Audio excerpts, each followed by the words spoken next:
Адамның бойындағы күнә үш нәрсемен тазарады екен.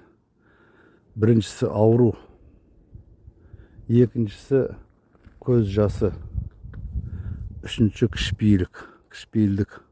Осы үш нәрсемен кез келген адамның бойындағы, адамдардың барлығы күнәлі ғой, бәрінде күнә бар.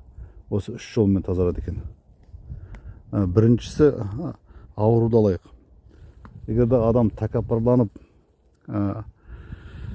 теріс жолға түсіп кеткен кезде, ойына келген істеп, Аллах Тағала егерде оны аман алып қалғысы келсе, күнәдан бойын тазартқысы келсе, оған ауру жібереді екен. Оны бір қандай да бір жақсы сөз үшін айтқан, не болмаса бір іс үшін, сол үшін алып қалғысы келсе, оның бойына ауру жібереді. Ол сол аурудан қиналып, жаны қиналып, тәні қиналып, тәубесіне түседі. Күндесіне Алланы еске алып. Ол ауырған адамдардың барлығы Құдайды еске алатын, ол белгілі нәрсе. Одан кейінгісі көз жасы.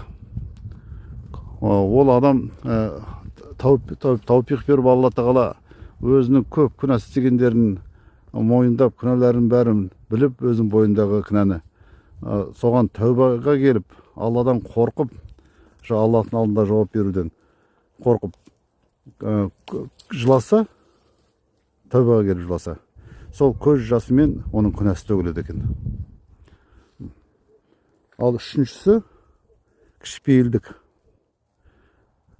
Ол ақылды адамдардың жолы екен. Ол мына Құранды білет, хадисті білет, Құранда айтылған аяттарды білет. Мен мағынасын айтайын. Аллах Тағала айтады ғой, сендер таудан биік емессіңдер дейді. Тәкаппарланып жер тесіп жіберетіндей жүрмеңдер дейді. Сендер жер тесе алмайсыңдар дейді. Жер жарылмайды дейді, сендер үйтіп тәкаппарланғаннан, үйтіп жүргендерінен дейді, кеуде керіп. Содан кейін ана мұсылмандардың сипатын айтады ғой, нағыз мұсылмандардың. Олар жер бетінде кішіпейілдікпен жүреді дейді. Тәкаппарланбайды дейді.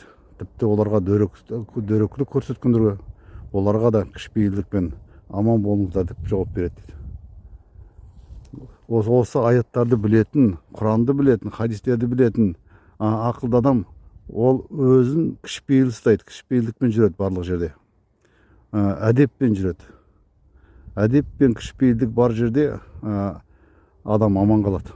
Ондай адам аман қалады. Ол жерде барлық есіктер ашық болған.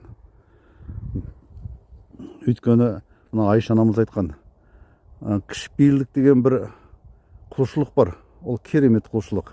Сендер соған көңіл аудармайсыңдар дейді. Кішіпейіл болып жүрген адам, ол құлшылық істеп жүрген адам ол. Ол барлығын біліп отыр. Ол сыпайы, ол әдепті, ешкімге қорлық көрсетпейді. Өзін әдепті ұстайды, әділдікпен жүреді. Соның барлығы кішіпейіліктің ішінде бар. Сондықтан ол құлшылық болып есептеледі. Ол құлшылықтың ең зоры.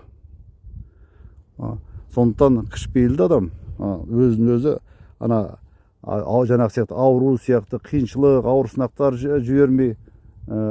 жібермей-ақ, ол былай да түсінеді. Аллахтың жолымен жүреді. Өзін өзі тазартып жүреді. Осы үш жол бар.